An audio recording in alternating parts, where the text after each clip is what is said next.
J'ai fait des petits semis de haricots beurre, des haricots nains. J'en ai mis 5 graines par godet. Je vais maintenant tout simplement les enfoncer comme ça. Et une fois qu'ils auront bien grandi, je viendrai les planter à peu près 30-40 cm les uns des autres. Ça va me permettre de gagner un petit peu de temps. Et comme ça, je viendrai les caler là où j'ai de la place. Normalement, les semis sur le sachet de graines, c'est indiqué à partir du mois de mai. Là, nous sommes fin avril, le 27. Donc, ça devrait le faire. Il fait froid ce mois d'avril. Mais j'ai donc la petite serre à semis. Donc, pour l'instant, je vais les placer dans la petite serre à semis. Il fait assez froid, mais pour l'instant, ici, en tout cas... petite grenouille qui se déplace. Il ne gèle pas, donc effectivement les plants sont un petit peu en pause. Tous les plants de tomates elles sont encore minuscules parce que je les ai laissés dans la serre. Donc ça ne pousse pas vite, mais comme ils ne gèlent pas, voilà, ils sont juste en repos. J'espère qu'il va faire beau dans les jours qui viennent et que d'ici 10-15 jours, ils seront quand même un petit peu grandis pour que je puisse commencer à mettre en pleine terre. Je vais vous faire le petit tour de la serre à semis tout à l'heure. À l'intérieur de ma serre à semis, alors j'ai des petits plants de blettes, ils sont encore tout petits. Ici ce sont les patates douces, alors j'en ai mis pas mal ici et j'en ai laissé une partie à l'intérieur et finalement celles qui sont à l'extérieur, comme je dis, il a fait froid mais ils gèlent pas, ils sont petits mais ils poussent bien. Donc je les laisse là. Je vérifie quand même qu'ils ne gèlent pas. S'ils venaient à geler, je les rentrerai quand même, puisque c'est une toute petite serre de rien du tout. Mais le mur en pierre derrière maintient la chaleur. Les petits semis de tomates, ceux-là, c'est ceux que j'ai semés à l'intérieur, que j'ai repiqués et je les ai mis à l'extérieur. Vous voyez, ils ne sont pas tous étiquetés parce que j'en ai gardé un par variété avec l'étiquette d'origine. Et puis après, pour moi, des tomates, c'est tomates. Je verrai bien une fois qu'elles seront sur pied. Ici, ce sont les semis spontanés que j'ai récupérés dans un bac, qui sont des tomates, je pense tomates cerises de l'année dernière, qui se sont ressemées toutes seules. Ils ne grandissent pas vite, hein, ils sont vraiment tout petits, mais ils grandissent. Je vais préparer du purin d'ortie pour les booster un peu, parce que comme je les voyais pas grandir, après c'est peut-être une question de température. Ici, bon là c'était des semis de blettes qui n'ont rien donné, ça fait déjà plus d'un mois, donc je vais jeter. Ici il y avait un semis de salade, c'est pareil, il n'y a rien qui a germé, ça fait un moment. Là j'ai des centaurées. Quand celles-ci elles sont sorties, je me suis dit je vais les repiquer, mais j'ai vu qu'il y en avait d'autres qui germaient plus tardivement, donc je vais attendre encore un petit peu, je les laisse grandir. Là j'ai des semis de betteraves, elles sont encore petites mais je pense que je vais pouvoir quand même les mettre en pleine terre.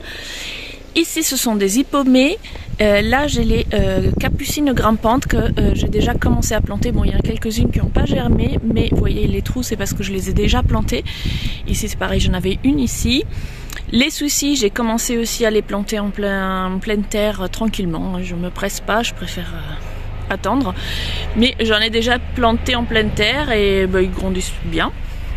Là, semis de courgettes qui n'ont rien donné, je ne sais pas si c'est une question de température. Les œillets d'Inde, je les ai fait la semaine dernière, ça n'a rien donné non plus. Ici, ça commence à germer, j'ai pas mis d'étiquette, je me souviens absolument pas ce que j'ai mis. Là-bas, ici c'est du maïs, c'est des vieilles graines de maïs que j'avais, ce sont des graines qui sont déjà périmées et je voulais pas les jeter, je me suis dit je tente, on verra bien.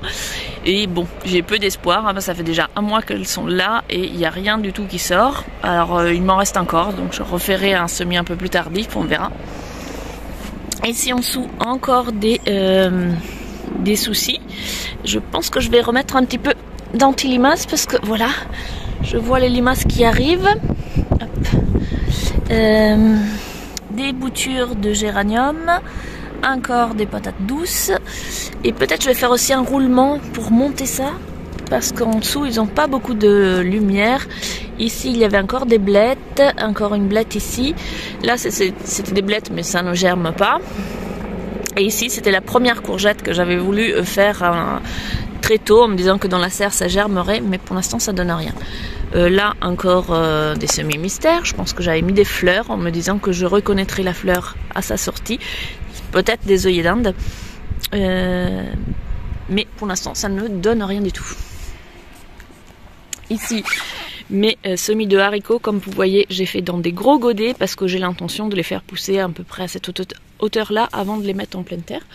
Donc ce que je vais faire, c'est que je vais les mettre ici en bas avec un petit peu d'antilimace quand même au cas où et monter des choses et faire un peu le tri dans les vieux godets qui n'ont pas du tout germé, qui sont là depuis longtemps et faire tourner comme ça, et une fois qu'ils auront germé, je les passerai à l'étage supérieur.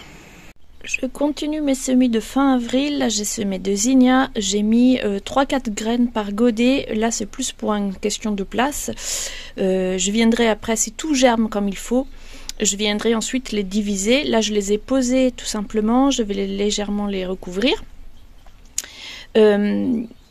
Donc normalement ce serait une graine par godet comme ça pour avoir un beau plan, sauf que j'ai peur que tout ne germe pas, donc ce que je fais c'est j'en mets 3-4 et ensuite si tout vient germer je séparerai et je repiquerai dans d'autres godets. Les années précédentes j'avais juste rempli les barquettes de terre et j'avais fait des semis comme ça et après j'avais repiqué, mais là je vais essayer en godet directement pour voir si ça me fait gagner un petit peu de temps ou pas du tout. Je viens de terminer mes semis du jour avec de la roche rouge. Les graines étant assez petites, je vais les faire en barquette. Et du coup, j'ai bien arrosé mon terreau avant de poser les graines pour qu'elles adhèrent plus facilement au substrat. J'avais peur qu'en arrosant après, ça les fasse flotter. Voilà, je sème ça et on va tout ranger. Je termine ce micro-vlog en vous montrant les graines. Donc j'ai des graines, la roche, c'était des graines de la bonne graine que j'ai acheté cette année. Et pour les... c'était pas des œillets d'Inde que j'ai mis, c'est des roses d'Inde. Donc les roses d'Inde, les haricots nains et les soleils et aussi les zinnias. Toutes ces graines viennent de chez Lidl. Ce que j'aime bien dans les graines Lidl, c'est que ce sont des petits sachets avec pas trop de graines. Et du coup, d'une part, ça coûte pas cher. Et puis surtout, comme mon jardin est tout petit, quand j'ai trop de graines, finalement, elles finissent par périmer avant que j'ai eu le temps de tout utiliser.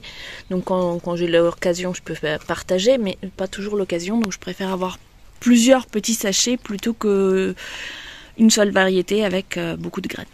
Voilà pour les graines, on verra bien ce qui germe ou pas.